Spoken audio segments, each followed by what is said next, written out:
Hello students, welcome back to my YouTube channel. ನಾನು ನಿಮಗೆ ಇವತ್ತಿನ ವಿಡಿಯೋದಲ್ಲಿ ಸ್ಟ್ಯಾಟಿಸ್ಟಿಕ್ಸ್ ಸಬ್ಜೆಕ್ಟ್ನಲ್ಲಿ ಇಂಡೆಕ್ಸ್ ನಂಬರ್ ಚಾಪ್ಟ್ರಲ್ಲಿ ಅಗ್ರಿಗೇಟ್ ಎಕ್ಸ್ಪೆಂಡಿಚರ್ ಮೆಥಡ್ ಮತ್ತು ಫ್ಯಾಮಿಲಿ ಬಜೆಟ್ ಮೆಥಡ್ನಲ್ಲಿ ಪ್ರಾಬ್ಲಮನ್ನು ಹೇಗೆ ಮಾಡಬೇಕು ಅಂತ ತಿಳಿಸ್ಕೊಡ್ತಾ ಇದ್ದೀನಿ. ಪ್ರೀವಿಯಸ್ ವಿಡಿಯೋದಲ್ಲಿ ನಾನು ನಿಮಗೆ ಲಾಸ್ಟ್ ಪೇ, Paasche, Bowley, FRT, TRT ಪ್ರಾಬ್ಲಮನ್ನು ಹೇಗೆ ಮಾಡಬೇಕು ಅಂತ ಹೇಳಿದ್ದೆ. ಇವತ್ತಿನ ವಿಡಿಯೋದಲ್ಲಿ AEM ಮತ್ತು FBM ಸೊಲ್ಯೂಷನ್ ಹೇಗೆ ಮಾಡಬೇಕು ಅಂತ ತಿಳಿಸ್ಕೊಡ್ತಾ ಇದ್ದೀನಿ. ನೋಡಿ, ಈ ಪ್ರಾಬ್ಲಮನ್ನು ಎಕ್ಸಾಮ್ನಲ್ಲಿ 10 ಮಾರ್ಕ್ಸಿಗೆ ಕೇಳ್ತಾರೆ. From the following data calculate cost of living index number by using aggregate expenditure method and family budget method. ಬೇರೆ ಬೇರೆ ಯೂನಿವರ್ಸಿಟಿಯಲ್ಲಿ ಬೇರೆ ಬೇರೆ ಪ್ಯಾಟರ್ನ್ ಇದೆ. ನಮ್ಮ ಯೂನಿವರ್ಸಿಟಿಯಲ್ಲಿ ಈ ಪ್ರಾಬ್ಲಮನ್ನು 10 ಮಾರ್ಕ್ಸಿಗೆ ಕೇಳ್ತಾರೆ. ಕ್ವಶನನ್ನು ಈ ಥರದಲ್ಲೇ ಕೊಟ್ಟಿರ್ತಾರೆ, ಒಂದೇ ಕ್ವಾಂಟಿಟಿ ಕೊಟ್ಟಿರ್ತಾರೆ. ನೋಡಿ, ಇಲ್ಲಿ ಕ್ವಾಂಟಿಟಿ ಕೊಟ್ಟಿದ್ದಾರೆ, ಪ್ರೈಸ್ ಕೊಟ್ಟಿದ್ದಾರೆ. ಸೊ ಒಂದು ವೇಳೆ 2 ಕ್ವಾಂಟಿಟಿ ಕೊಟ್ಟಿದ್ದರೆ ಪ್ರೀವಿಯಸ್ ಇಯರ್ ಕ್ವಾಂಟಿಟಿಯನ್ನು ಮಾತ್ರ ಕನ್ಸಿಡರ್ ಮಾಡಬೇಕು. ಈಗ ನೋಡಿ, ಎರಡು ಪ್ರೈಸ್ ಕೊಟ್ಟಿದ್ದಾರೆ. 2015 ಪ್ರೈಸ್ ಕೊಟ್ಟಿದ್ದಾರೆ, 2018 ಪ್ರೈಸ್ ಕೊಟ್ಟಿದ್ದಾರೆ. ಎರಡೂ ಪ್ರೈಸನ್ನು ನಾವು ಕನ್ಸಿಡರ್ ಮಾಡಬೇಕು. ಬಟ್ ಕ್ವಾಂಟಿಟಿ ಏನಾದರೂ 2 ಕ್ವಾಂಟಿಟಿ ಕೊಟ್ಟಿದ್ದರೆ ಪ್ರೀವಿಯಸ್ ಇಯರ್ ಕ್ವಾಂಟಿಟಿಯನ್ನು ಮಾತ್ರ ಕನ್ಸಿಡರ್ ಮಾಡಬೇಕು. ಪ್ರೆಸೆಂಟ್ ಇಯರ್ ಕ್ವಾಂಟಿಟಿ ಅಂದರೆ ಅಲ್ಲಿ ಈಗ 15-18 ಇದನ್ನು 2018 ನಾವು ಪ್ರೆಸೆಂಟ್ ಇಯರ್ ಅಂತ ಕನ್ಸಿಡರ್ ಮಾಡಬೇಕು. ಪ್ರೆಸೆಂಟ್ ಇಯರ್ ಕ್ವಾಂಟಿಟಿಯನ್ನು ಇಗ್ನೋರ್ ಮಾಡಬೇಕು. ನೆನ್ಪಿಟ್ಕೊಳ್ಳಿ, 2 ಕ್ವಾಂಟಿಟಿ ಕೊಟ್ಟಿದ್ರೆ ಇದೇ ಪ್ರಾಬ್ಲಮ್ನಲ್ಲಿ 15 ಕ್ವಾಂಟಿಟಿ, 18 ಕ್ವಾಂಟಿಟಿ ಎರಡನ್ನೂ ಕೊಟ್ಟಿದ್ದರೆ ನಾವು ಪ್ರೀವಿಯಸ್ ಇಯರ್ ಕ್ವಾಂಟಿಟಿಯನ್ನು ಮಾತ್ರ ಕನ್ಸಿಡರ್ ಮಾಡಬೇಕು. ಅಗ್ರಿಗೇಟ್ ಎಕ್ಸ್ಪೆಂಡಿಚರ್ ಮೆಥಡಿಗೆ formula sigma P Q into 100 ಅಂತ ಬರ್ಕೊಳ್ಳೋದು 1000 ಅಂತ ನೆನ್ಪಿಟ್ಕೊಳ್ಳಿ. ಹೇಗೆ ಲಾಸ್ಟ್ ಪೇ ಮೆಥಡಿಗೆ 1000 ಅಂತ ನೆನ್ಪಿಟ್ಕೊಂಡಿದ್ರು, ಇಲ್ಲೂ ಅದೇ ಥರನೇ 1000 ಅಂತ ನೆನ್ಪಿಟ್ಕೊಳ್ಳಿ. 1000 ಹೇಗೆ ಸಿಗ್ಮಾ ಪಿ ಕ್ಯೂ ಅಂತ ಬರ್ಕೊಳ್ಳೋದು ಇಂಟು 100 ಅಂತ ಬರೆಯೋದು. 1000 ಹೇಗೆ ಬರೀತೀರಾ? 1000. ಅಗ್ರಿಗೇಟ್ ಎಕ್ಸ್ಪೆಂಡಿಚರ್ ಮೆಥಡಿಗೆ ಫಾರ್ಮುಲಾ 1000 ಸಿಗ್ಮಾ ಪಿ ಕ್ಯೂ ಅಂತ ಬರ್ಕೊಳ್ಳೋದು 1000 ಇಂಟು 100 ಅಂತ ಬರೆದ್ರೆ ಆಯಿತು. ಫ್ಯಾಮಿಲಿ ಬಜೆಟ್ ಮೆಥಡಿಗೆ formula sigma PV divided by sigma V. ಇಲ್ಲಿ V ಅಂದರೂ ಒಂದೇ, P0 Q0 ಅಂದರೂ ಒಂದೇ. Pಯನ್ನು ಹೇಗೆ ಫೈಂಡ್ ಔಟ್ ಮಾಡಬೇಕು ಅಂದರೆ P1 divide by P0 into 100. First ಕ್ವಶನಲ್ಲಿ ಕೊಟ್ಟಿರುವಂಥ ಇನ್ಫಾರ್ಮೇಷನನ್ನು ನಾವಿಲ್ಲಿ ಬರ್ಕೊಳ್ಬೇಕು. ನಾನು ಹೆಡ್ಡಿಂಗ್ ಹಾಕ್ಕೊಂಡಿದ್ದೀನಿ, cost of living index by using aggregate expenditure method and family budget method. First commodity, ಕ್ವಶನಲ್ಲಿ ಕೊಟ್ಟಿರುವಂಥ ಕಮಾಡಿಟಿ ಬರ್ಕೊಳ್ಳೋಣ. A ಇಂದ G ತನಕ ನಾನಿಲ್ಲಿ ಬರ್ಕೊಳ್ತಾ ಇದ್ದೀನಿ. ಕಮಾಡಿಟಿ ಆದಮೇಲೆ Q0 ಅಂದರೆ ಒಂದೇ ಕ್ವಾಂಟಿಟಿ, 2 ಕ್ವಾಂಟಿಟಿ ಕೊಟ್ಟಿದ್ದರೆ ನೀವು ಪ್ರೀವಿಯಸ್ ಇಯರ್ ಕ್ವಾಂಟಿಟಿ ಬರೀಬೇಕು. ಈಗ ಒಂದೇ ಕ್ವಾಂಟಿಟಿ ಕೊಟ್ಟಿದ್ದರೆ ಆ್ಯಸ್ ಇಟ್ ಈಸ್ ಡೈರೆಕ್ಟಾಗಿ ಬರ್ಕೊಳ್ಳೋದು. ಕ್ವಾಂಟಿಟಿ ಏನು ಕೊಟ್ಟಿದ್ದಾರೆ ಅಂತಂದರೆ 6, 6, 1, 6, 4, 2, 1. P0 ಅಂದರೆ 2 ಪ್ರೈಸ್ ಕೊಟ್ಟಿದ್ದಾರೆ. ಹಿಂದಿನ ವರ್ಷದ ಪ್ರೈಸಿಗೆ P0 ಅಂತ ಕರಿತೀವಿ. P0 means price of previous year. ಎಷ್ಟೆಷ್ಟು ಕೊಟ್ಟಿದ್ದಾರೆ? 5 ರೂಪೀಸ್ ಕೊಟ್ಟಿದ್ದಾರೆ, 7 ರೂಪೀಸ್ ಕೊಟ್ಟಿದ್ದಾರೆ, 9 ರೂಪೀಸ್ ಕೊಟ್ಟಿದ್ದಾರೆ, 48 ರೂಪೀಸ್ ಕೊಟ್ಟಿದ್ದಾರೆ, ದೆನ್ 15 ರೂಪೀಸ್ ಕೊಟ್ಟಿದ್ದಾರೆ, ದೆನ್ 8 ರೂಪೀಸ್ ಕೊಟ್ಟಿದ್ದಾರೆ, 20 ರೂಪೀಸ್ ಕೊಟ್ಟಿದ್ದಾರೆ. P1 ಅಂತಂದರೆ 2 ಇಯರ್ ಕೊಟ್ಟಿರ್ತಾರೆ ನೋಡಿ, ಅದು 2015 ಪ್ರೀವಿಯಸ್ ಇಯರ್ ಆಗುತ್ತೆ, 18 ಪ್ರೆಸೆಂಟ್ ಇಯರ್ ಅಂತ ಕನ್ಸಿಡರ್ ಮಾಡಬೇಕು. ಅದು P1 ಆಗುತ್ತೆ. P1 ಏನು ಕೊಟ್ಟಿದ್ದಾರೆ ಅಂತಂದರೆ 7.50, ದೆನ್ 10.50. ನಾನು ಎಲ್ಲ ಪ್ರೈಸನ್ನು ಬರ್ಕೊಳ್ತಾ ಇದ್ದೀನಿ ಇಲ್ಲಿ. ನೆಕ್ಸ್ಟ್ ನೋಡಿ, ನಾನಿಲ್ಲಿ ಪಿ ಕ್ಯೂ ಅಂತ ಕಾಲಮ್ ಹಾಕ್ಕೊಂಡಿದ್ದೀನಿ. ಇದಕ್ಕೆ 1000 ಅಂತ ಬರ್ಕೊಳ್ತಾ ಇದ್ದೀನಿ. 1000. ನೋಡಿ, P0 Q0 ಅಂದರೂ ಒಂದೇ, V ಅಂದರೂ ಒಂದೇ. ಸ್ಟಾರ್ಟಿಂಗಲ್ಲೇ ಹೇಳಿದ್ದೆ ನಾನು ನಿಮಗೆ, V ಅಂದರೂ ಒಂದೇ, P0 Q0 ಅಂದರೂ ಒಂದೇ. ನಾನಿಲ್ಲಿ ಪಿ ಕ್ಯೂ ಅಂತ 2 ಟೈಮ್ಸ್ ಬರ್ಕೊಂಡು 1000 ಬರ್ಕೊಂಡಿದ್ದೀನಿ. 1000. P ಹೇಗೆ ಬರುತ್ತೆ ಅಂತಂದರೆ ನೋಡಿ, Pಯನ್ನು ಫೈಂಡ್ ಔಟ್ ಮಾಡೋದು ಹೇಗೆ ಅಂತಂದರೆ, ಇಲ್ಲೇ ನಾನು ಸ್ಟಾರ್ಟಿಂಗ್ನಲ್ಲಿ ಹೇಳಿದ್ದೆ P1 divided by P0 into 100. PV ಅಂದರೆ ಏನು ಮಾಡಬೇಕು? P ಬಂದಿರೋ ವ್ಯಾಲ್ಯೂ ಮತ್ತು Vಯನ್ನು ಮಲ್ಟಿಪ್ಲೈ ಮಾಡಿದಾಗ PV ಸಿಗುತ್ತೆ. ಫಸ್ಟ್ ನಾವೀಗ P1 ಮತ್ತು Q0ನ ಫೈಂಡ್ ಔಟ್ ಮಾಡಬೇಕು. P1 Q0 ಫೈಂಡ್ ಔಟ್ ಮಾಡೋದು ಹೇಗೆ ಅಂತಂದರೆ, ಇಲ್ಲಿ P1 ಇದೆ, ಇಲ್ಲಿ P1 ಇದೆ, Q0 ಇದೆ. ಇವೆರಡನ್ನು ಮಲ್ಟಿಪ್ಲೈ ಮಾಡಿದ್ರೆ ಆಯಿತು. P1 ಇಂಟು Q0 ಮಲ್ಟಿಪ್ಲೈ ಮಾಡಿ ಬರೀಬೇಕು. 7.50 ಇಂಟು 6. 7.50 ಇಂಟು 6 ಮಾಡಿದಾಗ ಬರುವಂಥ answer 45. Next P1 10.50, Q0 6. 10.50 into 6 ಬರುವಂಥ ಆನ್ಸರ್ 63. ಅದೇ ಥರ ಎಲ್ಲದನ್ನು ಮಲ್ಟಿಪ್ಲೈ ಮಾಡಿ ಬರೀಬೇಕು. ಯಾವ್ದು ಮಲ್ಟಿಪ್ಲೈ ಮಾಡಬೇಕು? P1 ಕಾಲಮಲ್ಲಿರುವಂಥ ವ್ಯಾಲ್ಯೂಸನ್ನು Q0 ಕಾಲಮಲ್ಲಿರುವಂಥ ವ್ಯಾಲ್ಯೂಸ್ ಜೊತೆ ಮಲ್ಟಿಪ್ಲೈ ಮಾಡಿ ಬರೀಬೇಕು. ನಾನಿಲ್ಲಿ ಎಲ್ಲ ವ್ಯಾಲ್ಯೂಸನ್ನು ಮಲ್ಟಿಪ್ಲೈ ಮಾಡಿ ಬರ್ಕೊಳ್ತಾ ಇದ್ದೀನಿ. ನಾನಿಲ್ಲಿ P1 Q0 ಕ್ಯಾಲ್ಕುಲೇಷನ್ ಮಾಡಿ ಟೋಟಲ್ ಮಾಡ್ಕೊಂಡಿದ್ದೀನಿ. ಇವಿಷ್ಟನ್ನು ಆ್ಯಡ್ ಮಾಡಿದಾಗ 546 ಬರುತ್ತೆ.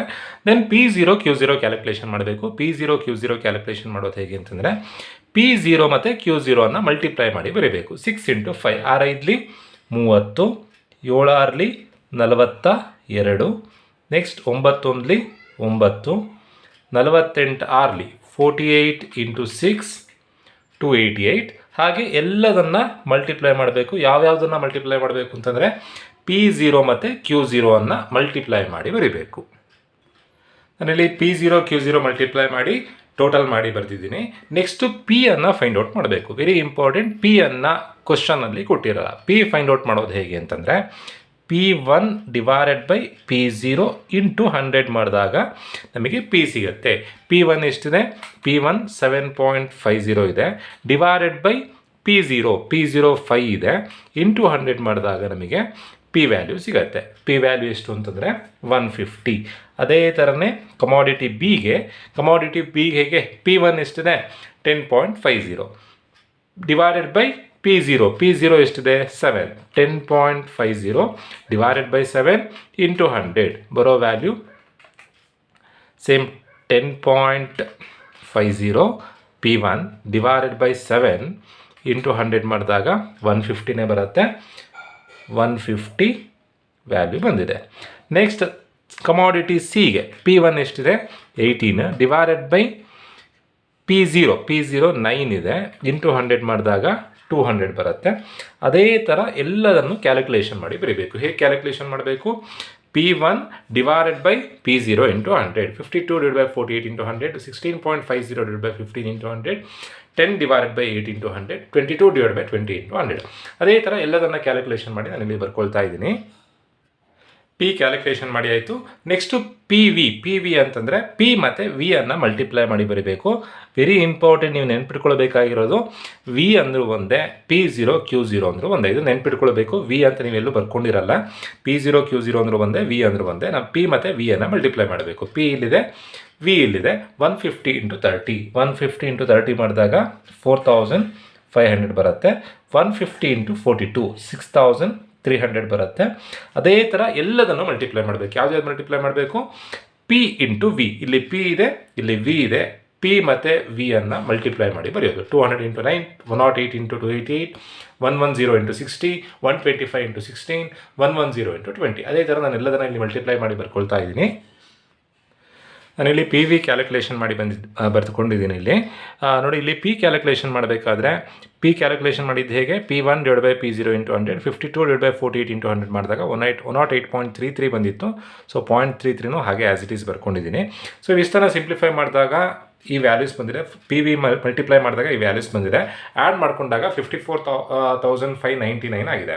ಅಗ್ರಿಗೇಟ್ ಎಕ್ಸ್ಪೆಂಡಿಚರ್ ಮೆಥಡಿಗೆ ಫಾರ್ಮುಲಾ ಏನು ಅಂತಂದರೆ AEM. ಹೇಗೆ ಫೈಂಡ್ ಔಟ್ ಮಾಡಬೇಕು ಅಂತಂದರೆ ಸಿಗ್ಮಾ PQ ಬರ್ಕೊಳ್ಳೋದು. Sigma PQ divided by sigma PQ into 100.